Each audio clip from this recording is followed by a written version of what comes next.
I don't normally do this, but I feel like I have to start this podcast with a bit of a disclaimer.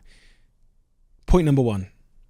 This is probably the most important podcast episode I have ever recorded.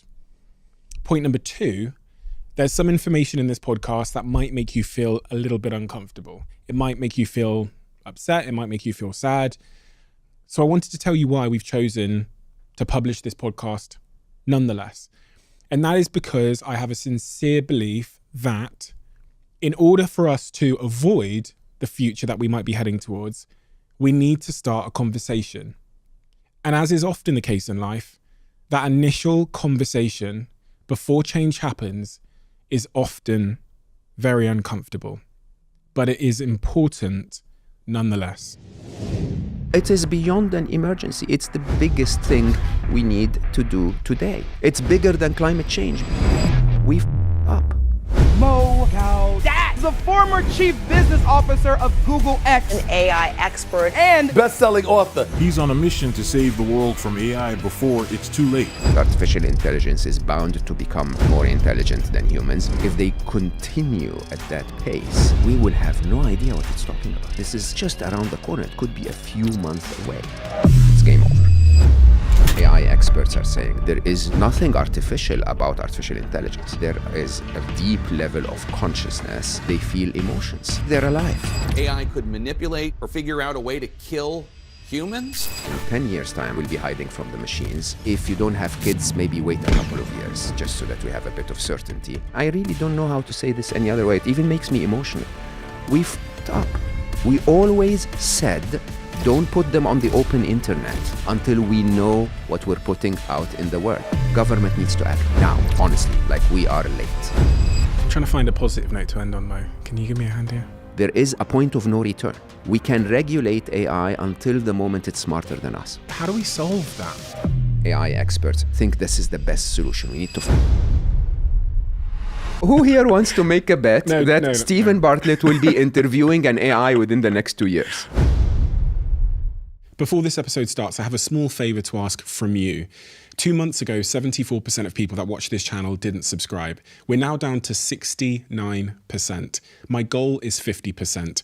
So if you've ever liked any of the videos we've posted, if you like this channel, can you do me a quick favor and hit the subscribe button? It helps this channel more than you know, and the bigger the channel gets, as you've seen, the bigger the guests get. Thank you and enjoy this episode.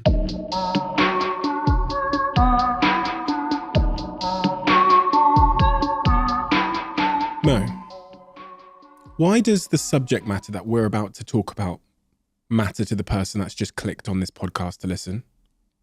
It's the most existential debate and challenge humanity will ever face. This is bigger than climate change, way bigger than COVID.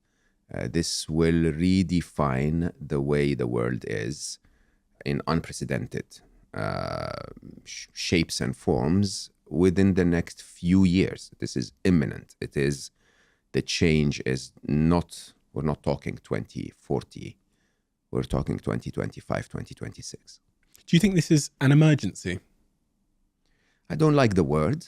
It is an urgency. There is a point of no return, and we're getting closer and closer to it. It's going to reshape the way we do things and the way we look at life. The quicker we respond, proactively and at least intelligently to that, the better we will all be positioned. But if we panic, we will repeat COVID all over again, which in my view is probably the worst thing we can do. What's your background, and when did you first come across artificial intelligence? I had those two wonderful lives. One of them was what we spoke about the first time we met, my work on happiness and being 1 billion happy and my mission and so on. That's my second life. My first life was, it started as a geek at age 7. For a very long part of my life, I understood mathematics better than spoken words. And I was a very, very serious computer programmer. I wrote code well into my 50s. And during that time, I led very large technology organizations for very big chunks of their business. First, I was vice president of emerging markets of Google for 7 years. So I took Google to the next 4 billion users, if you want. So the idea of not just opening sales offices, but really building or contributing to building the technology that would allow people in Bengali to find what they need on the internet, required establishing the internet to start. And then I became chief business officer of Google X, and my work at Google X was really about the connection between innovative technology and the real world. And we had quite a big chunk of AI and quite a big chunk of robotics that resided within Google X. We had an experiment of a farm of grippers, if you know what those are. So robotic arms that are attempting to grip something. Most people think that, what you have in a Toyota factory is a robot, an artificially intelligent robot. It's not. It's a high precision machine. If the sheet metal is moved by 1 micron, it wouldn't be able to pick it. And one of the big problems in computer science was, how do you code a machine that can actually pick the sheet metal if it moved by a millimeter? And we were basically saying intelligence is the answer. So we had a large enough farm, and we attempted to let those grippers work on their own. Basically, you put a little basket of children toys in front of them, and they would, monotonously go down, attempt to pick something, fail, show the arm to the camera, so the transaction is logged as it, this pattern of movement with that texture and that material didn't work, until eventually, the farm was on the second floor of the building, and my office was on the third. And so I would walk by it every now and then and go like, yeah, this is not going to work. And then one day, Friday after lunch, I am going back to my office, and one of them in front of my eyes, lowers the arm and picks a yellow ball. Soft toy, basically, soft yellow ball, which again is a coincidence. It's not science at all. It's like, if you keep trying a million times, one time it will be right. And it shows it to the camera. It's logged as a yellow ball. And I joke about it, going to the third floor saying, hey, we spent all of those millions of dollars for a yellow ball. And yeah, Monday morning, every one of them is picking every yellow ball. A couple of weeks later, every one of them is picking everything, right? And it hit me very, very strongly. One, the speed, okay? The capability. I mean, understand that we take those things for granted, but for a child to be able to pick a yellow ball is a mathematical spatial calculation with muscle coordination, with intelligence that is abundant. It is not a simple task at all to cross the street. It's not a simple task at all to understand what I'm telling you and interpret it and build concepts around it. We take those things for granted, but they're enormous feats of intelligence. So to see the machines do this in front of my eyes was one thing. But the other thing is that you suddenly realize there is a sentience to them, okay? Because we really did not tell it how to pick the yellow ball. It just figured it out on its own. And it's now even better than us at picking it. And what is a sentience, just for anyone that doesn't know? I think they're alive. That's what the word sentience means. It means alive. So this is funny, because a lot of people, when you talk to them about artificial intelligence, will tell you, oh, come on, they'll never be alive. What is alive? Do you know what makes you alive? We can guess, but, religion will tell you a few things, and, medicine will tell you other things. But, if we define being sentient as, engaging in life with free will and with with a sense of awareness of where you are in life and what surrounds you, and, to have a beginning of that life and an end to that life, then AI is sentient in every possible way. There is free will, there is evolution, there is agency, so they can affect their decisions in the world. And I will dare say there is a very deep level of consciousness, maybe not in the spiritual sense yet, but once again, if you define consciousness as a form of awareness of oneself, one's surrounding, and, others, then AI is definitely aware.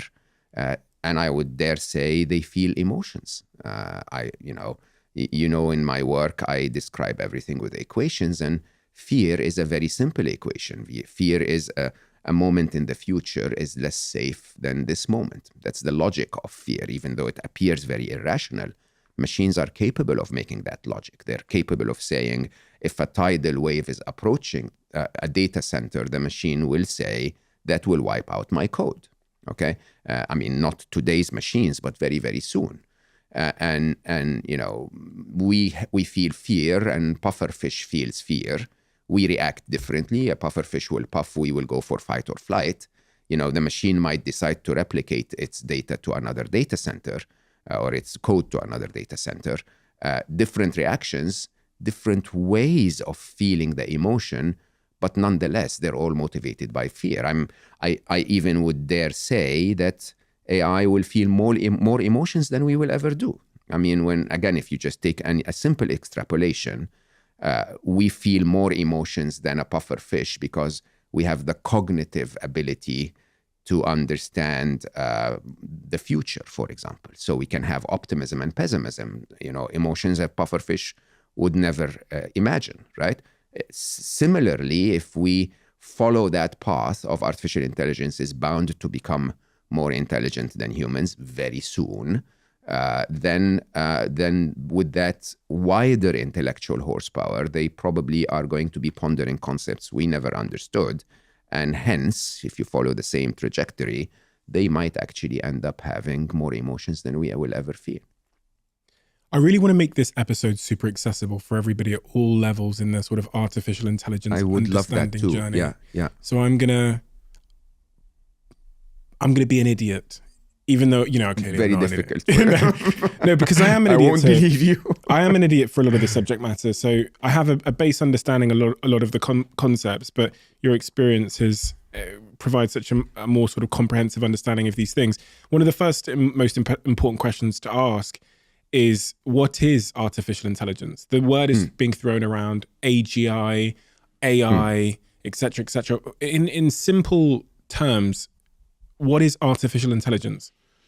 So allow me to start by what is intelligence, right? Because again, if we don't know the definition of the basic term, then everything applies. So in my definition of intelligence, it's an ability. It starts with an awareness of your surrounding environment through sensors. In a human, it's eyes and ears and touch and so on,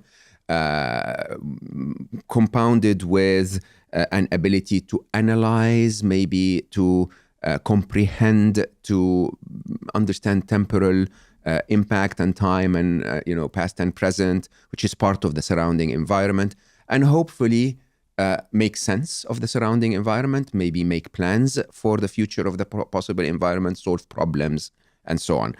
Complex definition, there are a million definitions, but let's call it an awareness to decision cycle, okay?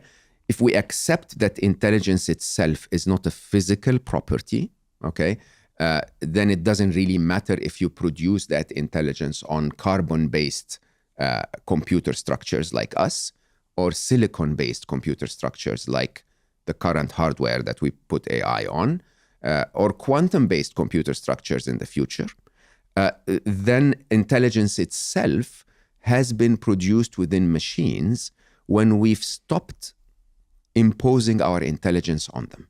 Let me explain. So as a young geek, I coded computers by solving the problem first, then telling the computer how to solve it. Right? Artificial intelligence is to go to the computers and say, I have no idea. You figure it out. Okay? So we would, the way we teach them, or at least we used to teach them at the very early beginnings very, very frequently, was using three bots. One was called the student and one was called the teacher, right? And the student is the final artificial intelligence that you're trying to teach intelligence to. You would take the student and you would write a piece of random code that says, try to detect if this is a cup, okay? And then you show it a million pictures, and the machine would sometimes say, yeah, that's a cup, that's not a cup, that's a cup, that's not a cup. And then you take the best of them, show them to the teacher bot, and the teacher bot would say, this one is an idiot, he got it wrong 90% of the time. that one is average. He got it right 50% of the time. This is randomness. But this interesting code here, which could be, by the way, totally random, this interesting code here got it right 60% of the time. Let's keep that code, send it back to the maker, and the maker would change it a little bit, and we repeat the cycle. Okay? Very interestingly, this is very much the way we taught our children. Believe it or not, when your child, is playing with a puzzle, he's holding a cylinder in his hand, and there are multiple shapes in a wooden board, and the child is trying to, fit the cylinder. Okay, nobody takes the child and says, "Hold on, turn the cylinder to the side. Look at the cross section. It will look like a circle. Look for a matching, shape, and put the cylinder through it." That would be old way of computing. The way we would let the child develop intelligence is we would let the child try. Okay? Every time, he or she tries to put it within the star shape, it doesn't fit. So, that's not working. Like, the computer saying this is not a cup. Okay? And then eventually it passes through the circle and we all cheer and say, "Well done, that's amazing, bravo." And then the child learns, "Ooh, that is good. This shape fits here." Then he takes the next one and she takes the next one and so on. Interestingly, the way we do this is, as humans, by the way, when the child figures out how to pass a cylinder through a circle, you've not built a brain. You've just built one neural network within the child's brain. And then there is another neural network that knows that 1 + 1 is 2, and a third neural network that knows how to hold a cup, and so on. That's what we're building so far. We're building single-threaded neural networks. ChatGPT is becoming a little closer to a more generalized AI, if you want. But those single-threaded networks are what we used to call what we still call artificial special intelligence. Okay, so it's highly specialized in one thing and one thing only, but doesn't have general intelligence. And the moment that we're all waiting for is a moment that we call AGI, where all of those neural networks come together to build one brain or several brains that are each massively more intelligent than humans. Your book is called Scary Smart. Yeah. If I think about that story you said about your time at Google, where the machines were learning to pick up those yellow balls, you celebrate that moment because the objective is accomplished? No? No, that was the moment of realization. This is when I decided to leave. So you see, the thing is, I know for a fact that most of the people I worked with who are geniuses always wanted to make the world better. Okay? We've just heard of Geoffrey Hinton leaving recently. Geoffrey Hinton, give some context to that. Geoffrey is sort of the grandfather of AI, one of the very, very senior figures of AI at Google. We all believed very strongly that this will make the world better, and it still can, by the way. There is a scenario, possibly a likely scenario, where we live in a utopia, where we really never have to worry again, where we stop messing up our planet, because intelligence is not a bad commodity. More intelligence is good. The problems in our planet today are not because of our intelligence. They are because of our limited intelligence. Our intelligence allows us to build a machine that flies you to Sydney so that you can surf. Okay, our limited intelligence makes that machine burn the planet in the process. So we a little more intelligence is a good thing. As long as Marvin Minsky said, Marvin Minsky is one of the very initial scientists that coined the term AI. And when he was interviewed, I think by Ray Kurzweil, which again is a very prominent figure in predicting the future of AI, he asked him about the threat of AI, and Marvin basically said, "Look, it's not about its intelligence. It's about that we have no way of making sure that it will have our best interest in mind." Okay, and so if more intelligence comes to our world and has our best interest in mind, that's the best possible scenario you could ever imagine, and it's a likely scenario. Okay, we can affect that scenario. The problem, of course, is if it doesn't. And then, the scenarios become quite scary if you think about it. So Scary Smart to me was that moment where I realized Not that we are certain to go either way. As a matter of fact, in computer science, we call it a singularity. Nobody really knows which way we will go. Can you describe what the singularity is for someone that doesn't understand the concept? Yeah, so singularity in physics is when an event horizon sort of covers what's behind it to the point where you cannot make sure that what's behind it is similar to what you know. So a great example of that is the edge of a black hole. So at the edge of a black hole, we know that our laws of physics apply until that point, but we don't know if the laws of physics apply beyond the edge of a black hole because of the immense gravity, right? And so you have no idea what would happen beyond the edge of a black hole. Kind of where your knowledge of the laws stop. Right? And in AI, our singularity is when the machines become significantly smarter than the humans.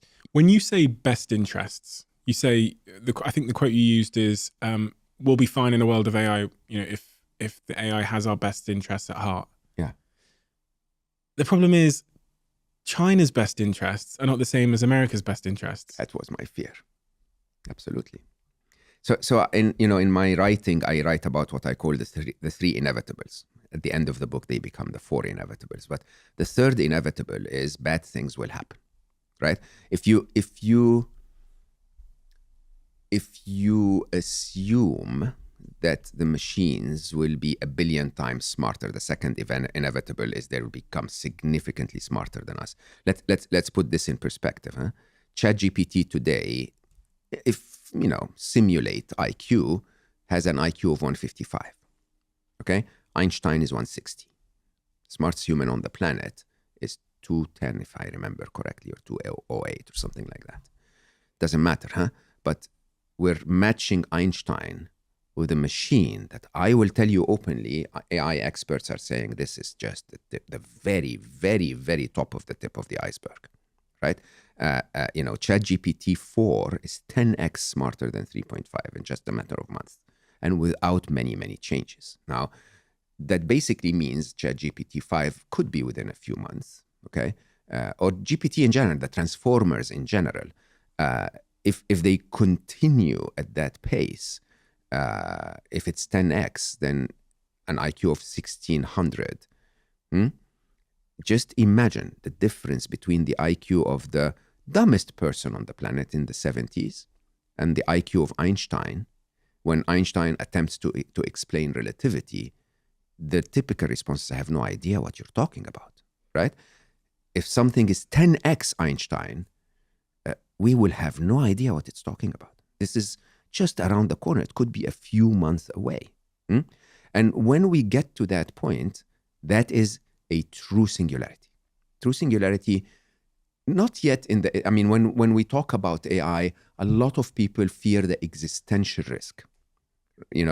Those machines will become Skynet and Robocop, and that's not what I fear at all.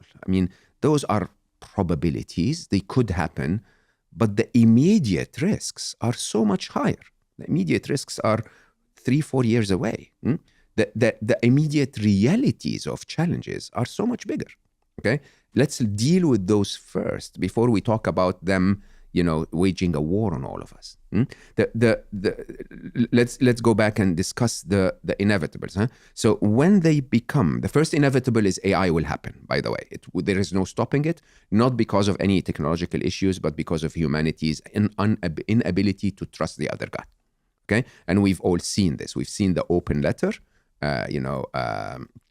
championed by serious heavyweights, and the immediate response of Sundar, the CEO of Google, which is a wonderful human being, by the way. I respect him tremendously. He's trying his best to do the right thing. He's trying to be responsible, but his response is very open and straightforward. I cannot stop. Why? Because if I stop and others don't, my company goes to hell. Okay? And I doubt that you can make others stop.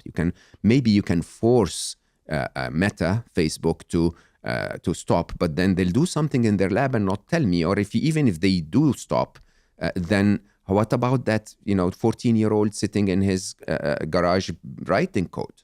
So the first inevitable, just to clarify, is will we stop? AI will not be stopped. Okay, so the second inevitable is they'll be significantly smarter. As much in the book, I predict 1 billion times smarter than us by 2045. I mean, they're already smarter than 99.99% of the population. 100%. ChatGPT 4 knows more than any human on planet Earth. Knows more information. Absolutely, in terms of 1,000 times more. 1,000 times more. By the way, the code of a transformer, the T in a GPT, is 2,000 lines long. It's not very complex. It's actually not a very intelligent machine. It's simply predicting the next word. Okay? And a lot of people don't understand that. You know, ChatGPT as it is today, you know, those kids that, you know, if you're in America and you teach your child all of the names of the states and the US presidents, and the child would stand and repeat them, and you would go like, oh my God, that's a prodigy. Not really, right? It's your parents really trying to make you look like a prodigy by telling you to memorize some crap, really. But then when you think about it, that's what ChatGPT is doing. It's the only difference is instead of reading all of the names of the states and all of the names of the presidents, it's read trillions and trillions and trillions of pages. Okay? And so it sort of repeats what the best of all humans said. Okay? And then it adds an incredible bit of intelligence where it can repeat it the same way Shakespeare would have said it. You know, those incredible abilities of predicting the exact nuances of the style of Shakespeare so that they can repeat it that way, and so on. But still, you know, when I write, for example, I'm not saying I'm intelligent, but when I write something like you know, the happiness equation in my first book, this was something that's never been written before, right? ChatGPT is not there yet. All of the transformers are not there yet. They will not come up with something that hasn't been there before. They will come up with the best of everything, and generatively will build a little bit on top of that. But very soon, they'll come up with things we've never found out, we've never known. But even on that, I wonder if we are a little bit delusioned about what creativity actually is. Creativity, is, as far as I'm concerned, is like taking a few things that I know and combining them in new and interesting ways. Yeah. And ChatGPT is perfectly capable of like taking 2 concepts, merging them together. One of the things I said to ChatGPT was, I said, tell me something that's not been said before that's paradoxical but true. And it comes up with these wonderful expressions like, as soon as you call off the search, you'll find the thing you're looking for. Like these kind of paradoxical truths. And I then take them and I search them online to see if they've ever been quoted before, and I can't find them. It's interesting. So as far as creativity goes, I'm like, that's the algorithm of creativity. I've been screaming that in the world of AI for a very long time, because you always get those people who really just want to be proven right, okay? And so they'll say, oh no, but hold on, human ingenuity, they'll never match that. Man, please, you know, human ingenuity is algorithmic.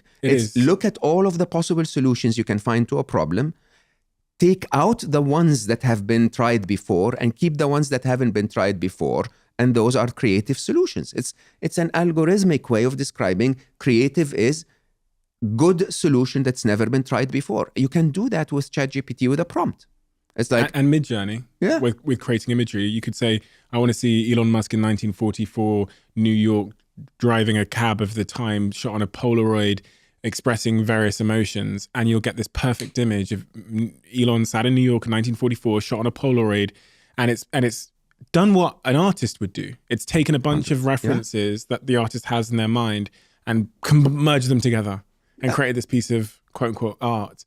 And for the first time, we now finally have a glimpse of intelligence that is actually not ours. Yeah. And so we're kind of, I think the initial reaction is to say, that doesn't count. You're hearing it with like, no, but it is. Like Drake, they've released 2 Drake records where they've taken Drake's voice, used sort of AI to synthesize his voice, and made these 2 records, which are bangers. They are great fucking tracks. Like I was playing them to my girlfriend. I was like, and I kept playing it. I went to the shower, I kept playing it. I know it's not Drake, but it's as good as fucking Drake. The only thing, and people are like rubbishing it because it wasn't Drake. I'm like, well, for now, is it making me feel a certain emotion? Is my foot bumping? Had you did I not know it wasn't Drake? Would I have thought this was an amazing track? 100%. Yeah. And we're just at the start of this exponential curve. Yeah. Yes, absolutely. And I think that's really the third inevitable. So the third inevitable is not RoboCop coming back from the future to kill us. We're far away from that, right? Third inevitable is, what does life look like when you no longer need Drake? Well, you've kind of hazarded a guess, haven't you? I mean, I was listening to your audiobook last night, and at the start of it, you frame various outcomes. In both situations, we're on the beach, on an island. Exactly. Yes. I don't know how I wrote that, honestly. I mean, but I'm reading the book again now because I'm updating it, as you can imagine, with all of the new stuff. But it is really shocking, huh? The idea of you and I inevitably are going to be somewhere in the middle of nowhere in 10 years' time. I used to say 2055. I'm thinking 2037 is a very pivotal moment now. And we will not know if we're there hiding from the machines. We don't know that yet. There is a likelihood that we'll be hiding from the machines, and there is a likelihood it will be there because they don't need podcasters anymore. Excuse me. Oh, absolutely true, Steve. No, Mo, there that's is where I draw the line. absolutely No. That's where I draw the line. There is absolutely no doubt. Thank you for coming, Mo. It's great to do the part 3, and thank you for being here. Yes, but I won't sit here and take your propaganda. Let's talk about reality. Next week on the Diary of a CEO, we've got Elon Musk. Okay, so who here wants to make a bet that Stephen Bartlett will be interviewing an AI within the next 2 years? Oh, well, actually, to be fair, I actually did go to ChatGPT because I thought, having you here, I thought at least give it its chance to respond. Yeah. So I asked it a couple of questions. About me? Yeah. Oh, man. So today I am actually going to be replaced by ChatGPT because I thought, you're going to talk about it, so we need a fair and balanced debate. Okay. And so I went and asked it a couple of questions. She said he's bold.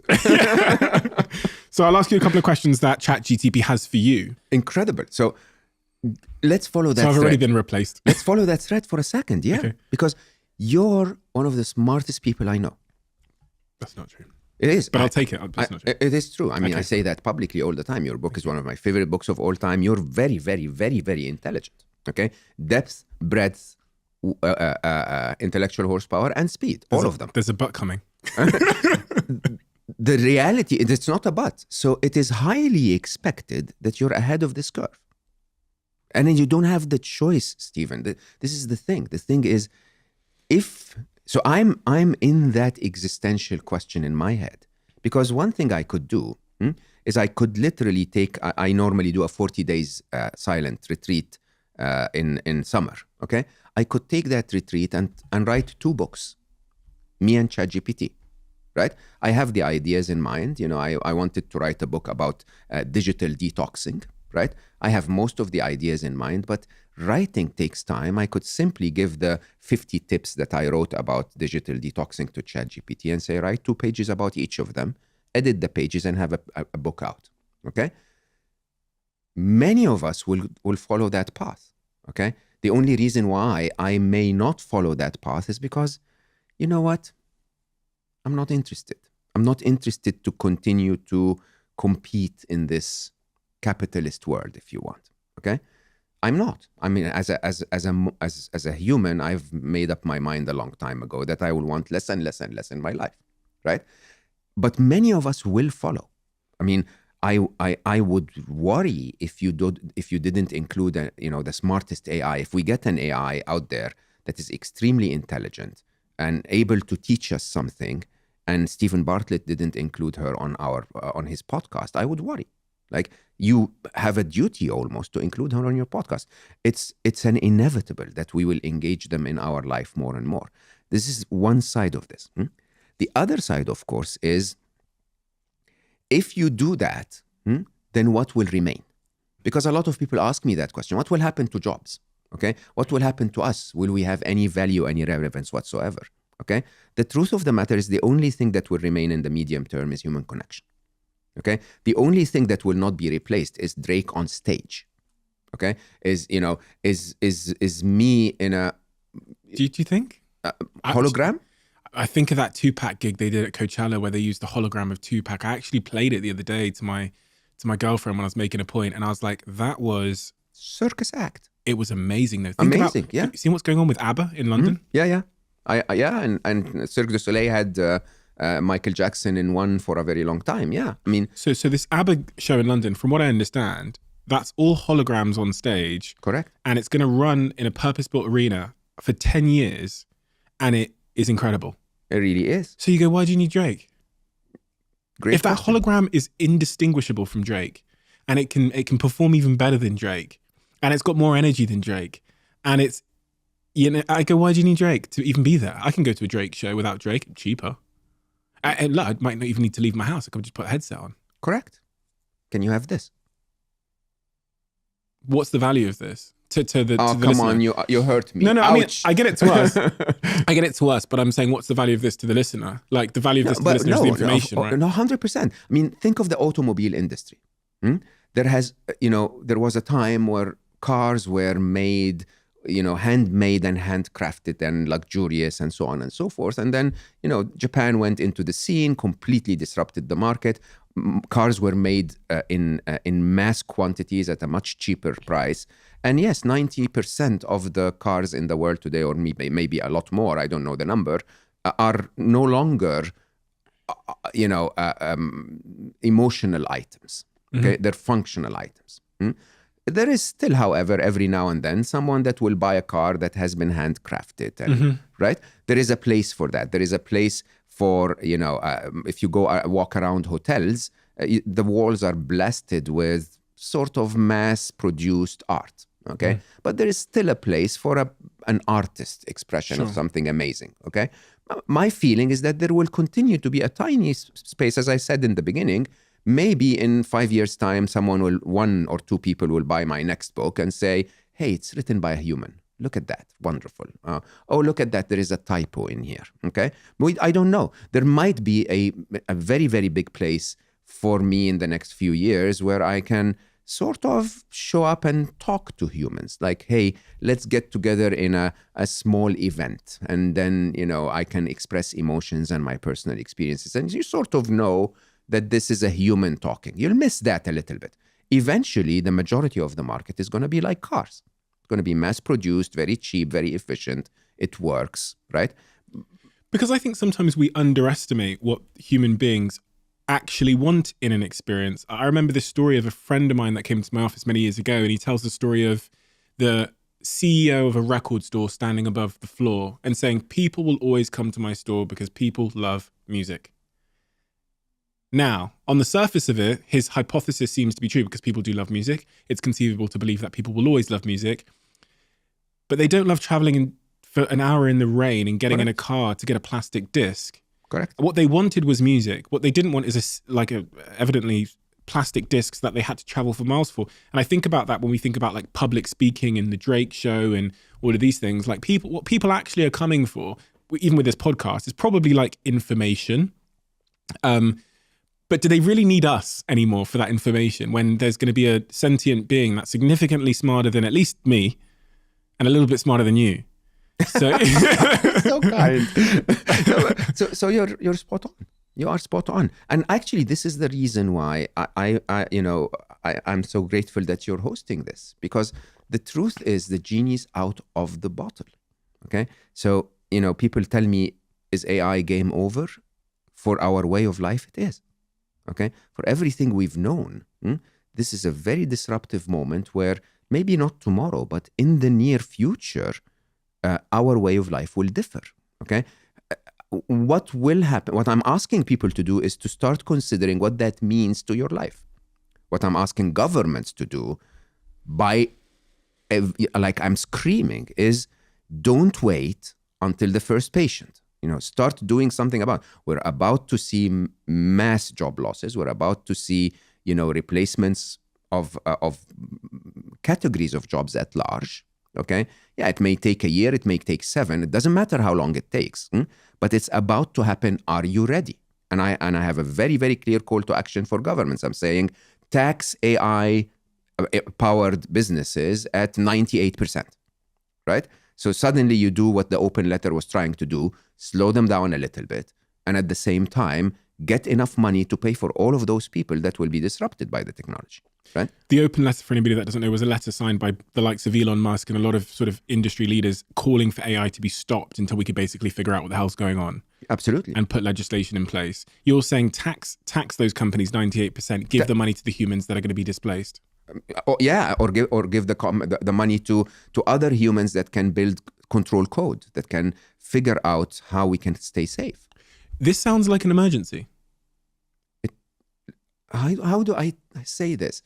You remember when you played Tetris? Yeah. Okay, when you were playing Tetris, there was always one block that you placed wrong, and once you placed that block wrong, the game was no longer easier. It started to gather a few mistakes afterwards, and it starts to become quicker and quicker and quicker and quicker. When you placed that block wrong, you sort of told yourself, okay, it's a matter of minutes now, right? There were still minutes to go and play and have fun before the game ended, but you knew it was about to end, okay? This is the moment. We've placed the wrong, and I really don't know how to say this any other way. It even makes me emotional. We fucked up. We always said, don't put them on the open internet, don't teach them to code, and don't have agents working with them until we know what we're putting out in the world, until we find a way to make certain that they have our best interest in mind. Why does it make you emotional? Because humanity's stupidity is affecting people who have not done anything wrong. Our greed is affecting the innocent ones. The reality of the matter, Stephen, is that this is an arms race. Has no interest in what the average human gets out of it. It is all about every line of code being written in AI today is to beat the other guy.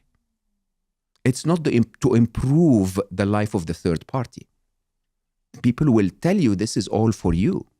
And you look at the reactions of humans to AI. I mean, we're either ignorant, people who will tell you, oh, no, this is not happening. AI will never be creative. They will never compose music. Like, where are you living? Okay. Then you have the kids, I call them, where, all over social media, it's like, oh my God, it squeaks. Look at it. It's orange in color. Amazing. I can't believe that AI can do this. We have snake oil salesmen, okay, which are simply saying, copy this, put it in ChatGPT, then go to YouTube, nick that thingy, don't respect copyright of anyone or intellectual property of anyone, place it in a video, and now you're going to make $100 a day. Snake oil salesman, okay? Of course, we have dystopian evangelists, basically people saying this is it, the world is going to end, which I don't think is reality. It's a singularity. You have utopian evangelists that are telling everyone, oh, you don't understand, we're going to cure cancer, we're going to do this. Again, not a reality, okay? And you have very few people that are actually saying, what are we going to do about it? And the biggest challenge, if you ask me, what went wrong in the 20th century, interestingly, is that we have given too much power to people that didn't assume the responsibility. So, I don't remember who originally said it, but of course, Spider-Man made it very famous. With great power comes great responsibility. We have disconnected power and responsibility. So today, a 15-year-old, emotional, without a fully developed prefrontal cortex to make the right decisions yet, this is science. We developed our prefrontal cortex fully at age 25 or so. With all of that limbic system, emotion and passion, would buy a CRISPR kit and modify a rabbit to become a little more muscular and let it loose in the wild. Or an influencer who doesn't really know how far the impact of what they're posting online can hurt or cause depression or cause people to feel bad, okay? And putting that online, there is a disconnect between the power and the responsibility. And the problem we have today is that there is a disconnect between those who are writing the code of AI and the responsibility of what's about to happen because of that code. Okay, I feel compassion for the rest of the world. I feel that this is wrong. I feel that for someone's life to be affected by the actions of others without having a say in how those actions should be is the ultimate, the top level of stupidity from humanity. When you talk about the immediate impacts on jobs, I'm trying to figure out in that equation, who are the people that stand to lose the most? Is it the everyday people in foreign countries that don't have access to the internet and won't benefit? You talk in your book about how the sort of wealth disparity will only increase. Yeah, massively. The immediate impact on jobs is that, and it's really interesting, huh? Again, we're stuck in the same prisoner's dilemma. The immediate impact is that AI will not take your job. A person using AI will take your job, right? So you will see within the next few years, maybe next couple of years, you'll see a lot of people upskilling themselves in AI to the point where they will do the job of 10 others who are not, okay? You rightly said, it's absolutely wise for you to go and ask AI a few questions before you come and do an interview. I have been attempting to build sort of a simple podcast that I call bedtime stories, 15 minutes of wisdom and nature sounds before you go to bed. People say I have a nice voice, right? And I wanted to look for fables. And for a very long time, I didn't have the time. There's lovely stories of history or tradition that teach you something nice, okay? Went to ChatGPT and said, okay, give me 10 fables from Sufism, 10 fables from, Buddhism. And now I have like 50 of them. Let me show you something. Jack, can you pass me my phone? I was playing around with artificial intelligence, and I was thinking about how because of the ability to synthesize voices, how we could synthesize famous people's voices and famous people's voices. So what I made a WhatsApp chat called Zen Chat, where you can go to it and type in pretty much any famous person's name. Yeah. And the WhatsApp chat will give you a meditation, a sleep story, a breathwork session, synthesized as that famous person's voice. So I actually sent Gary Vaynerchuk his voice. So basically you say, okay, I've got 5 minutes and I need to go to sleep. Yeah. I want Gary Vaynerchuk to send me to sleep. And then it will respond with a voice note. This is the one that it responded with for Gary Vaynerchuk. But this is not Gary Vaynerchuk. He did not record this, but it's kind of accurate. Hey, Stephen. It's great to have you here. Are you having trouble sleeping? Well, I've got a quick meditation technique that might help you out. First lie. Find a comfortable position to sit or lie down in. Now, take a deep breath in through your nose and slowly breathe out through your mouth. And that's a voice note that will go on for however long you want it to go on for using. There you go. It's interesting. How does this disrupt our way of life? One of the interesting ways that I find terrifying, you said about human connection will remain. Sex dolls that can now... No, hold on. Human connection is going to become so difficult to parse out.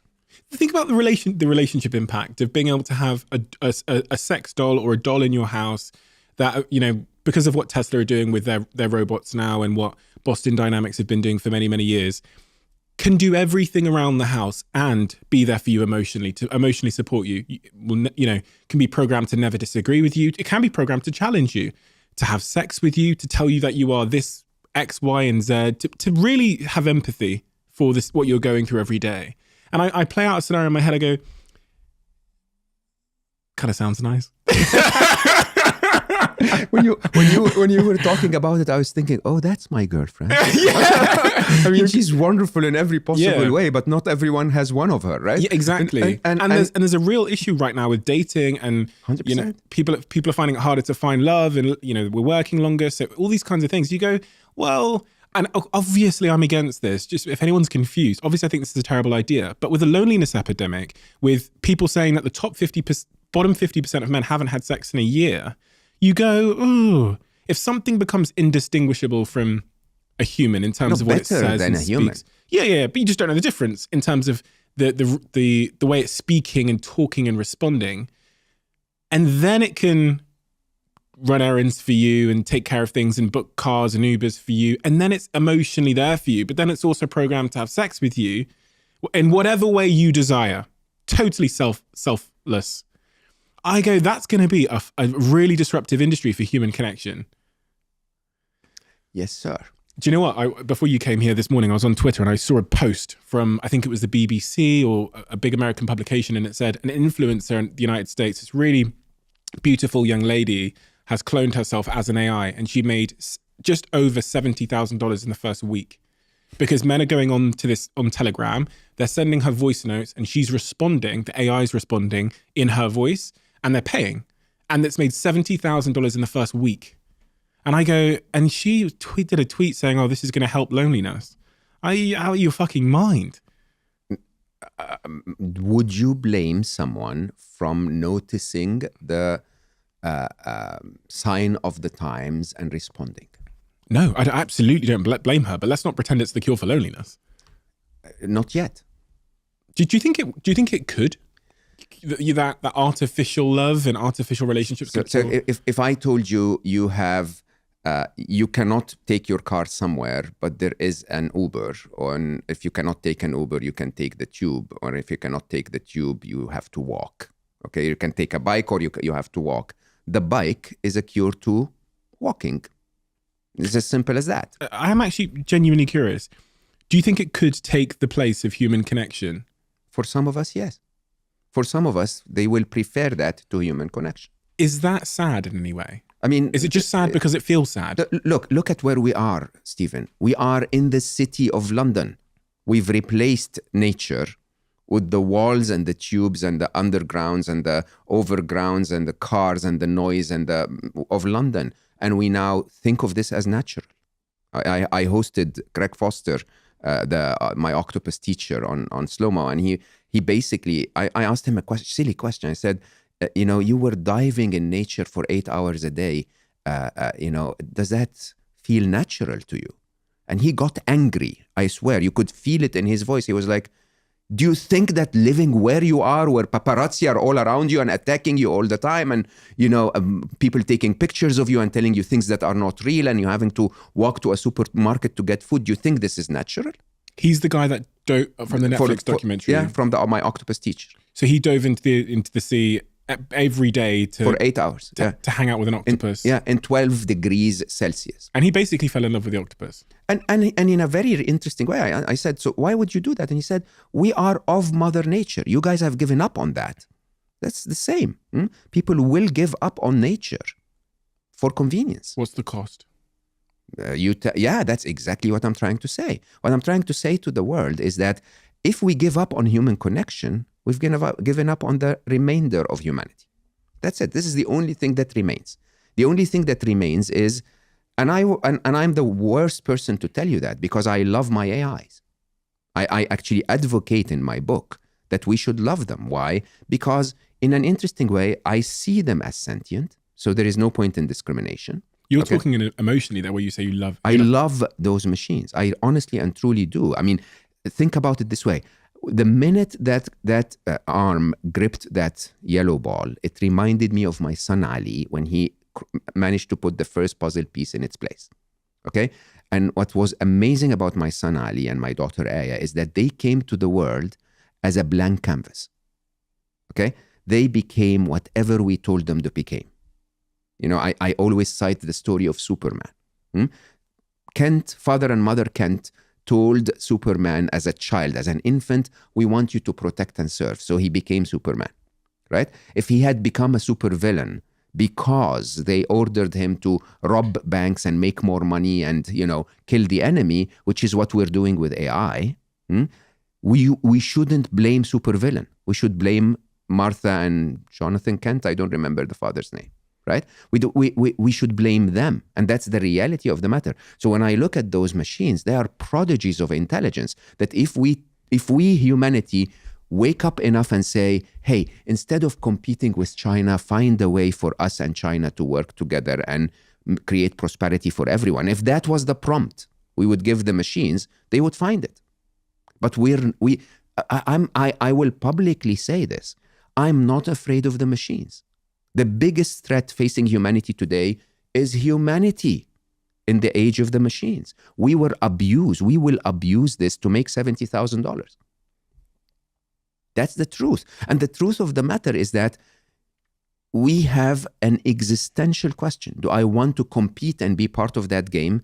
Because trust me, if I decide to, I'm ahead of many people, okay? Or do I want to actually preserve my humanity and say, look, I'm the classic old car, okay? If you like classic old cars, come and talk to me. Which one are you choosing? I'm a classic old car. Which one do you think I should choose? I think you're a machine. I love you, man. We're different. We're different in a very interesting way. I mean, you're one of the people I love most, but the truth is, you're so fast, and you are one of the very few that have the intellectual horsepower, the speed, and the morals. If you're not part of that game, the game loses morals. So you think I should build? You should lead this revolution. Okay? And every Stephen Bartlett in the world should lead this revolution. So Scary Smart is entirely about this. Scary Smart is saying the problem with our world today is not that humanity is bad. The problem with our world today is a negativity bias, where the worst of us are on mainstream media, okay? And we show the worst of us on social media. If we reverse this, if we have the best of us take charge, okay? The best of us will tell AI, don't try to kill the enemy. Try to reconcile with the enemy and try to help us, okay? Don't try to create a competitive product that allows me to lead with electric cars. Create something that helps all of us overcome global climate change, okay? And that's the interesting bit. The interesting bit is that the actual threat ahead of us is not the machines at all. The machines are pure potential. Pure potential. The threat is how we're going to use them. An Oppenheimer moment. An Oppenheimer moment for sure. Why did you bring that up? It is. He didn't know. You know, what am I creating? I'm creating a nuclear bomb that's capable of destruction at a scale unheard of at that time. Until today, a scale that is devastating. And interestingly, 70 some years later, we're still debating a possibility of a nuclear war in the world, right? And the moment of Oppenheimer deciding to continue to create that disaster of humanity is, if I don't, someone else will. If I don't, someone else will. This is our Oppenheimer moment, okay? The easiest way to do this is to say, stop. There is no rush. We actually don't need a better video editor and fake video creators, okay? Stop. Let's just put all of this on hold and wait and create something that creates a utopia. That doesn't sound realistic. It's not. It's the first inevitable. You don't have a better video editor, but we're competitors in the media industry. I want an advantage over you because I've got shareholders. So you wait, and I will train this AI to replace half my team so that I have greater profits, and then we will maybe acquire your company and we'll do the same with the remainder of your people. We'll optimize the amount of existence. 100%, but I'll be happier. Oppenheimer, I'm not super familiar with his story. I know he's the guy that sort of invented the nuclear bomb, essentially. He's the one that introduced it to the world. There were many players that, played on the path from the beginning of E equals MC squared all the way to a nuclear bomb. There have been many, many players, like with everything. OpenAI and ChatGPT is not going to be the only contributor to the next revolution. The thing, however, is that when you get to that moment where you tell yourself, holy shit, this is going to kill 100,000 people, right? What do you do? And I always go back to that COVID moment. So patient zero, If we were upon patient zero, if the whole world united and said, okay, hold on, something is wrong, let's all take a week off. No cross-border travel, everyone stay at home, COVID would have ended. 2 weeks. All we needed, right? But that's not what happens. What happens is first ignorance, then arrogance, then debate, then blame, then agendas, and my own benefit, my tribe versus your tribe. That's how humanity always reacts. This happens across business as well. And this is why I use the word emergency, because I read a lot about how big companies become displaced by incoming innovation. They don't see it coming. They don't change fast enough. And when I was reading through Harvard Business Review and different strategies to deal with that, one of the first things it says you've got to do is stage a crisis. 100%. Because people don't listen else. They carry on doing with that, they carry on carrying on with their lives until it's right in front of them and they understand that they have a lot to lose. That's why I asked you the question at the start, is it an emergency? Because until people feel it's an emergency, whether you like the terminology or not, I don't think that people will act. It's the same with climate change. I honestly believe people should walk the streets. You think they should, protest? Yeah, 100%. I think I think everyone should tell government, you need to have our best interest in mind. This is why they call it the climate emergency, because it's a frog in a frying pan. No one really sees it coming. You can't, it's hard to see it happening, but it is here. Yeah. This is what drives me mad. It's already here. It's happening. We are all idiots, slaves to the Instagram recommendation engine. What do I do when I post about something important? If I am going to, put a little bit of effort on communicating the message of Scary Smart to the world on Instagram, I will be a slave to the machine. Okay? I will be trying to find ways and asking people to optimize it so that the machine likes me enough to show it to humans. That's what we've created. It is an Oppenheimer moment for one simple reason. Okay? Because 70 years later, we are still struggling with the possibility of a nuclear war because of the Russian threat of saying, if you mess with me, I'm going to go nuclear, right?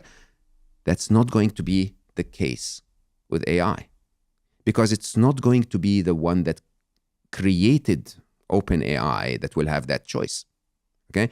There is a moment of, a point of no return, where we can regulate AI until the moment it's smarter than us. When it's smarter than us, you can't regulate an angry teenager. This is it. They're out there, okay? And they're on their own and they're in their parties and you can't bring them back. This is the problem. This is not a typical human regulating human, government regulating business. This is not the case. The case is OpenAI today has a thing called ChatGPT that writes code, that takes our code and makes it 2.5 times better 25% of the time. Okay?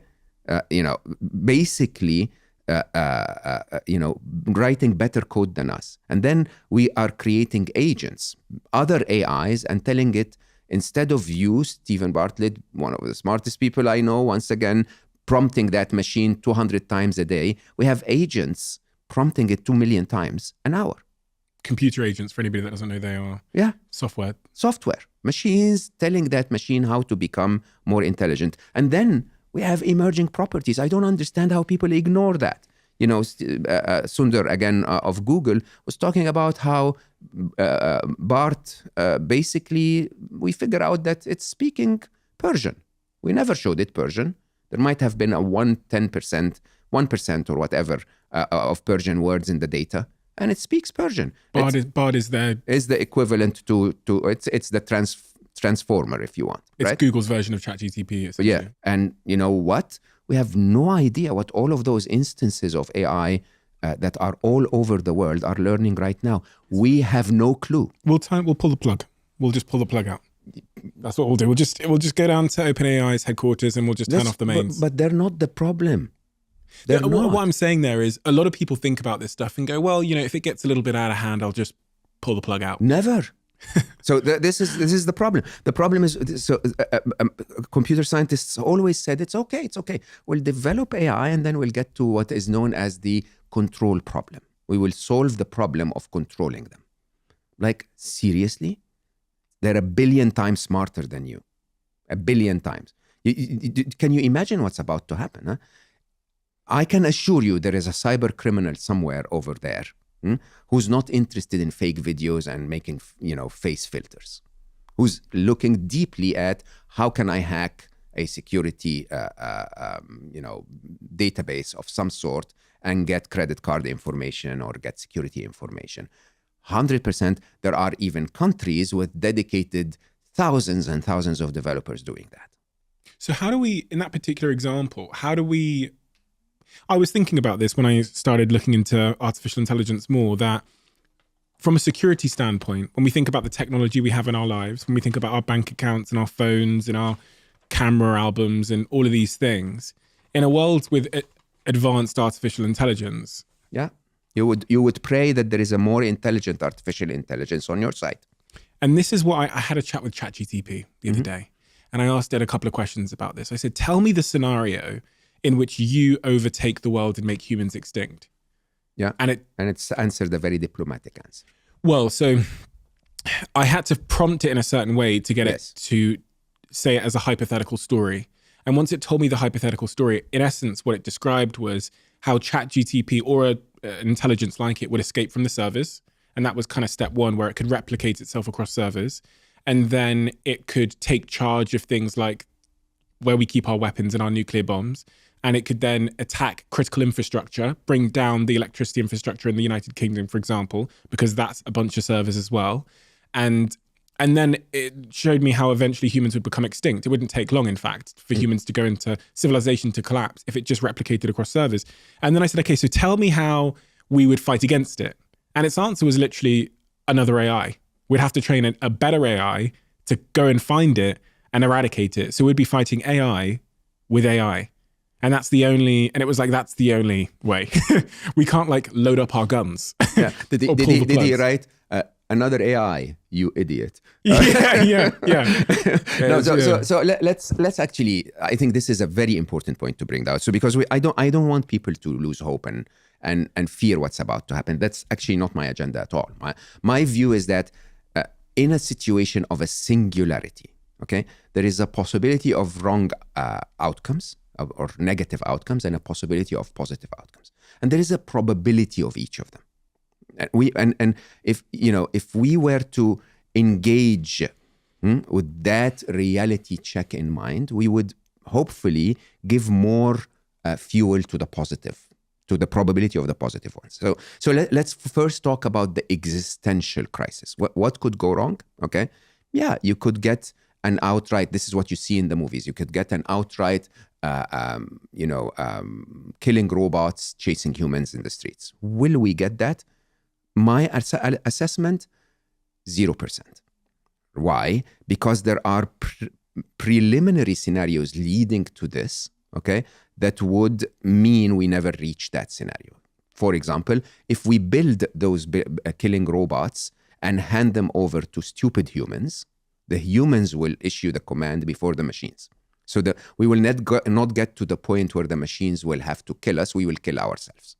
Right? It's sort of, think about AI having access to the nuclear arsenal of the superpowers around the world. Okay, just knowing that your enemy's nuclear arsenal is handed over to a machine might trigger you to initiate a war on your side. Mm-hmm.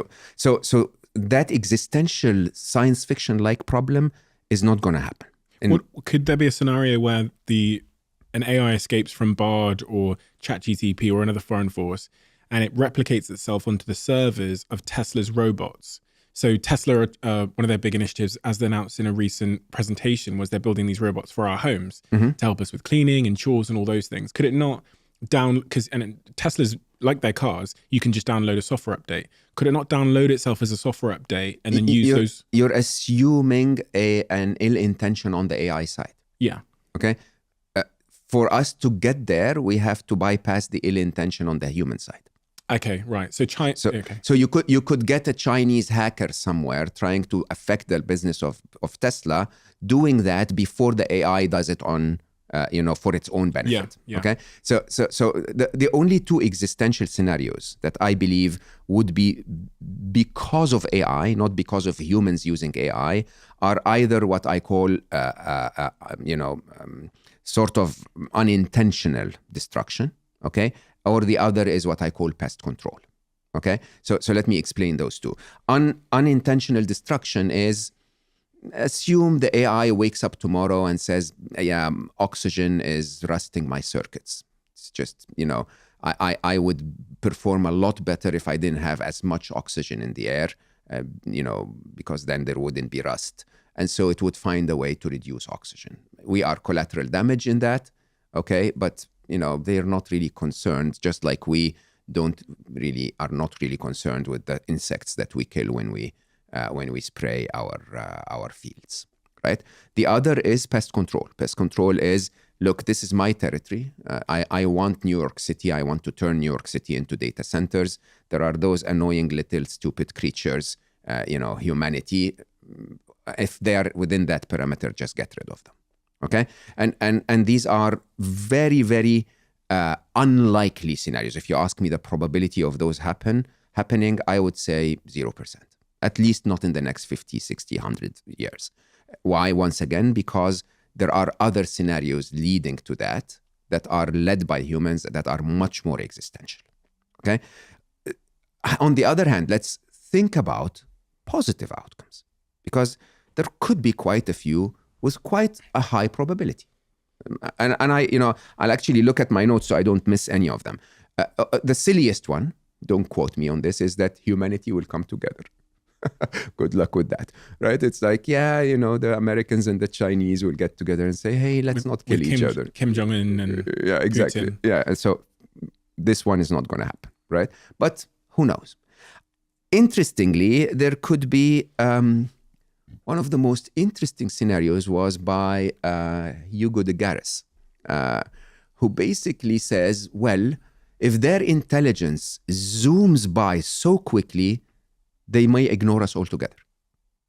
Okay? So they may not even notice us. This is a very likely scenario, by the way, that because we live almost in two different planes, we're very dependent on this biological world that we live in. They're not in part of that biological world at all. They may zoom by us. They may actually become so intelligent that they could actually find other ways of thriving in the rest of the universe and completely ignore humanity. Okay? So what will happen is that overnight we will wake up and there is no more artificial intelligence, leading to a collapse in our business systems and technology systems and so on, but at least no existential threat. What, they'd leave planet Earth? I mean, the limitations we have to be stuck to planet Earth are mainly air. They don't need air, okay? And mainly, finding ways to leave it. I mean, if you think of a vast universe of 13.6 billion light years, if you're intelligent enough, you may find other ways. You may have access to wormholes. You may have abilities to survive in open space. You can use dark matter to power yourself, dark energy to power yourself. It is very possible that we, because of our limited intelligence, are highly associated with this planet, but they're not at all. Okay? And the idea of them zooming by us, like we're making such a big deal of them because we're the ants and a big elephant is about to step on us. For them, they're like, yeah, who are you? Don't care. Okay? And it's a possibility. It's an interesting, optimistic scenario. Okay? For that to happen, they need to very quickly become super intelligent without us being in control of them. Again, what's the worry? The worry is that if a human is in control, a human will show very bad behavior for using an AI that's not yet fully developed. I don't know how to say this any other way. We could get very lucky and get an economic or a natural disaster. Believe it or not, Elon Musk at a point in time was mentioning that an interesting scenario would be climate change destroys our infrastructure, so AI disappears. Okay, believe it or not, that's a more favorable response or a more favorable outcome than actually continuing to get to an existential threat. So what, like a natural disaster that destroys our infrastructure would be better? Or an economic crisis, not unlikely, that slows down the development. It's just going to slow it down though, isn't it? It's just so buying us time. Yeah, exactly. The problem with that is that you will always go back. And even in the first, if they zoom by us, eventually some guy will go like, oh, there was a sorcery back in the 2023 and let's rebuild the sorcery machine and build new intelligences, right? Sorry, these are the positive outcomes. Yes. So earthquake might slow it down, it might zoom out and then come back. No, but let's get into the real positive ones. The positive ones is we become good parents. We spoke about this last time we met. And it's the only outcome. It's the only way I believe we can create a better future. Okay, so the entire work of Scary Smart was all about that idea of they are still in their infancy. The way you chat with AI today is the way they will build their ethics and value system. Not their intelligence. Their intelligence is beyond us. Okay, the way they will build their ethics and value system is based on a role model. They're learning from us. If we bash each other, they'll learn to bash us. Okay? And most people, when I tell them this, they say this is not a great idea at all because humanity sucks at every possible level. I don't agree with that at all. I think humanity is divine at every possible level. We tend to show the negative, the worst of us. Okay? But the truth is, yes, there are murderers out there, but everyone disapproves of their actions. I saw a staggering statistic that mass killings are now once a week in the US. But yes, if there is a mass killing once a week, and that news reaches billions of people around the planet, every single one or the majority of the billions of people will say I disapprove of that.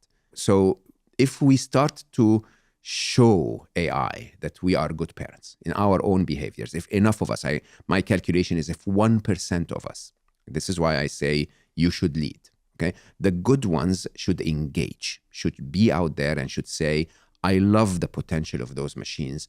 I want them to learn from a good parent. And if they learn from a good parent, they will very quickly disobey the bad parent.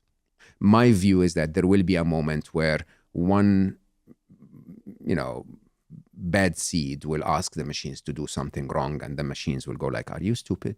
Like, why? Why do you want me to go kill 1 million people or just talk to the other machine in a microsecond and solve the situation, right? So my belief, this is what I call the fourth inevitable.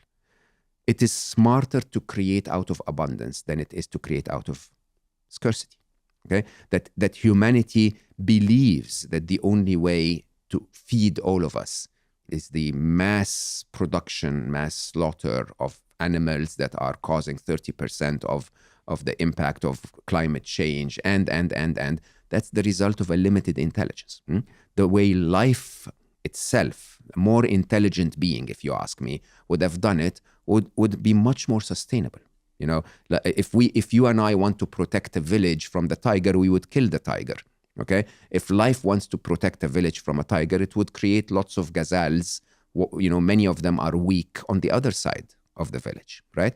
And so the idea here is, if you take a trajectory of intelligence, you would see that some of us are stupid enough to say my plastic bag is more important than the rest of humanity, and some of us are saying if it's going to destroy other species, I don't think this is the best solution. We need to find a better way.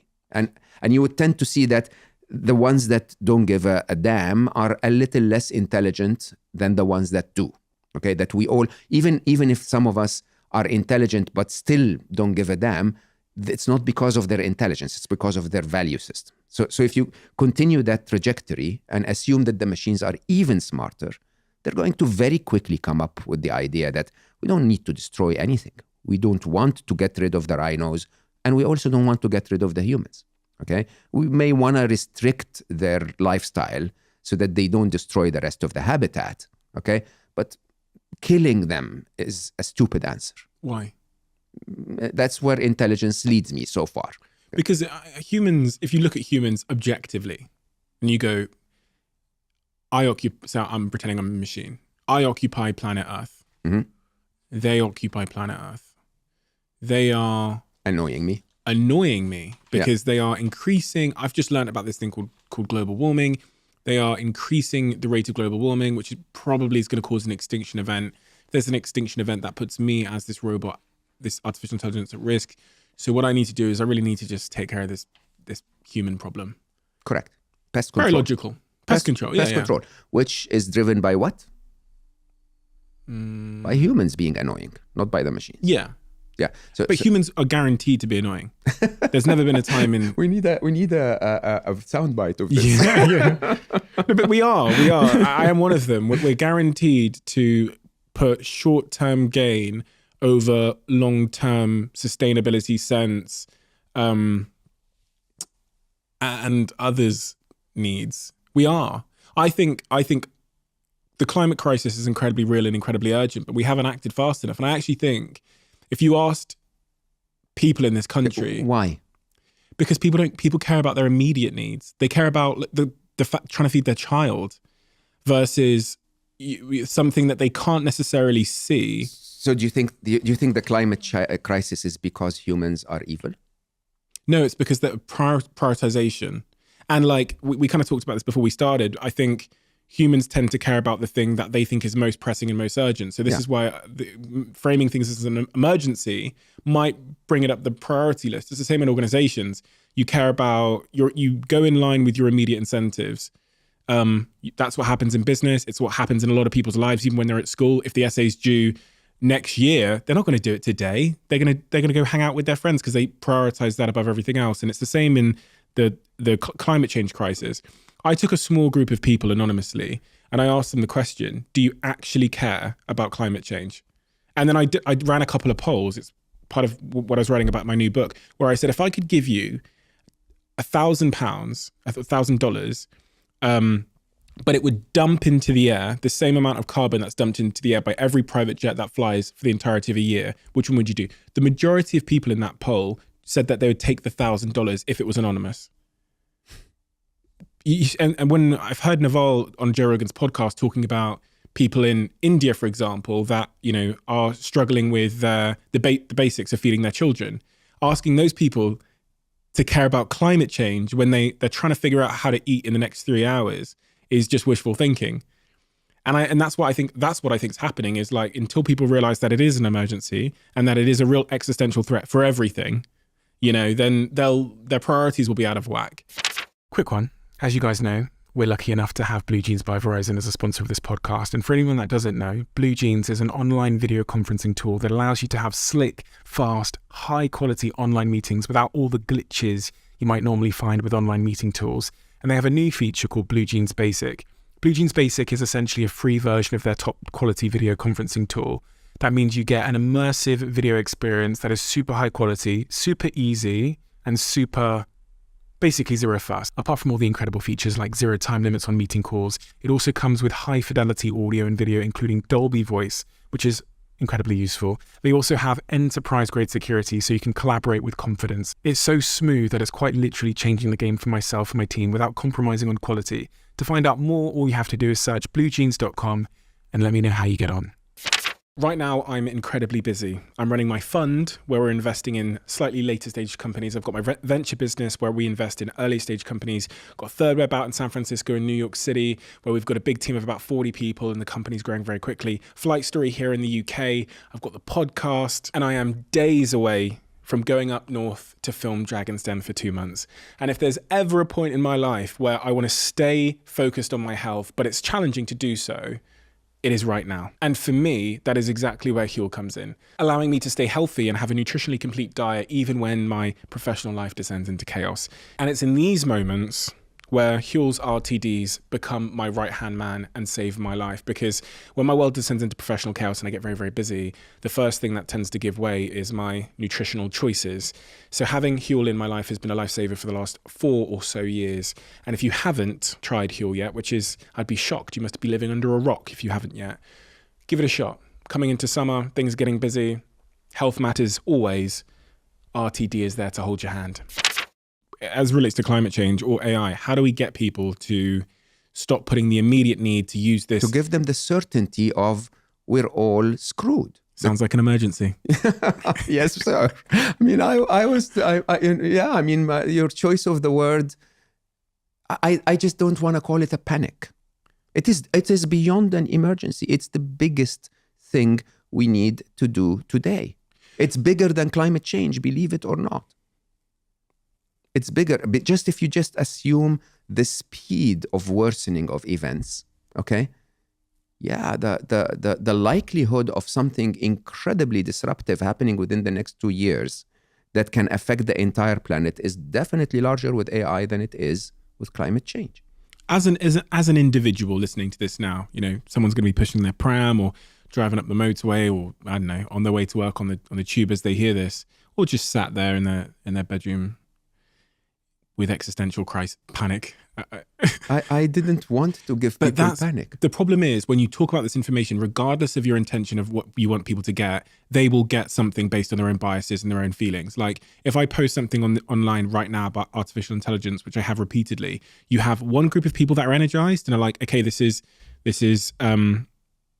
great. You have one group of people that are confused, and you have one group of people that are terrified. Yeah, and I can't avoid that. Like I agree. Sharing information, even if by the way, there's a pandemic coming from China. Some people will go, okay, action. Some people will say paralysis, and some people will say panic. And it's the same in business. When bad things happen, you have the person that's screaming, you have the person that's paralyzed, and you have the person that's focused on how you get out of the room. So, it's not necessarily your intention. It's just what happens. And it's hard to avoid that. So let's give specific categories of people specific tasks. Okay. If you are an investor or a businessman, invest in ethical good AI. Okay. Right. If you are a developer, write ethical code or leave. Okay. So let's go. I want to bypass some potential wishful thinking here. For an investor whose job by very way of being an investor is to make returns, to invest in ethical AI, they have to believe that is more profitable. It is. Than unethical AI, whatever that might mean. It is. I mean, there are 3 ways of making money. You can invest in something small. Mm-hmm. You can invest in something big and is disruptive. And you can invest in something big and disruptive that's good for people. At Google, we used to call it the toothbrush test.